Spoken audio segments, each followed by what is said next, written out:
ఒక గాడిద ఉండేది. కట్టెలు మరియు బట్టల మూటలు ఆ గాడిదతోనే మోయించేవాడు. ఒకరోజు రామయ్య తన కొడుకుతో కలిసి పక్క ఊరికి బయలుదేరాడు. వస్తువులను మోసుకురావడానికి గాడిదను కూడా వెంట తీసుకెళ్లాడు. అలా కొంత దూరం నడిచేసరికి రామయ్య కొడుక్కి ఆయాసం వచ్చింది. ఇక అతన్ని గాడిదపై కూర్చోబెట్టి నడుస్తున్నాడు రామయ్య. ఇక దారిలో కొంతమంది ఎదురయ్యారు. వాళ్ళు రామయ్యను ఆపి ఇలా అన్నారు, ఏమయ్యా, చూస్తే బాగా ముసలాడిలా ఉన్నావు. అంత ఆయాసపడకంటే నువ్వు గాడిదపై కూర్చొని వెళ్ళొచ్చు కదా, కుర్రాడు ఆ మాత్రం నడవలేడా అన్నారు.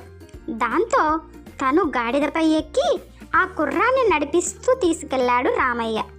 ఇంకొంత దూరం వెళ్ళేసరికి మరో వ్యక్తి ఎదురయ్యాడు. రామయ్యను ఆపి, ఏమయ్యా, చూస్తే పెద్దవాడిలా ఉన్నావు.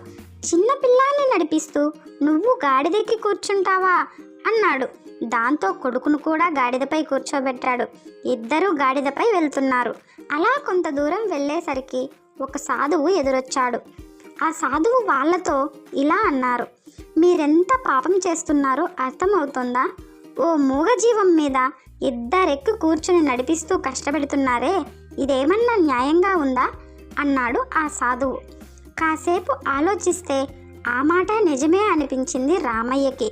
కొడుకుతో కలిసి గాడిదను భుజాలపై ఎక్కించుకొని మోసుకుపోసాగాడు. కాస్త దూరం వెళ్ళేసరికి బరువు మొయ్యలేక ఆయాసం ఎక్కువై తండ్రి కొడుకులిద్దరూ కింద పడిపోయారు. బాగా దెబ్బలు తగిలాయి. ఈ కథలోని నీతి, మనకు ఏది మంచిదో ఏది సుఖంగా ఉంటుందో ఆలోచించుకోకుండా ఎవరే సలహా చెప్పినా పాటిస్తూ పోతే ఇలానే ఉంటుంది.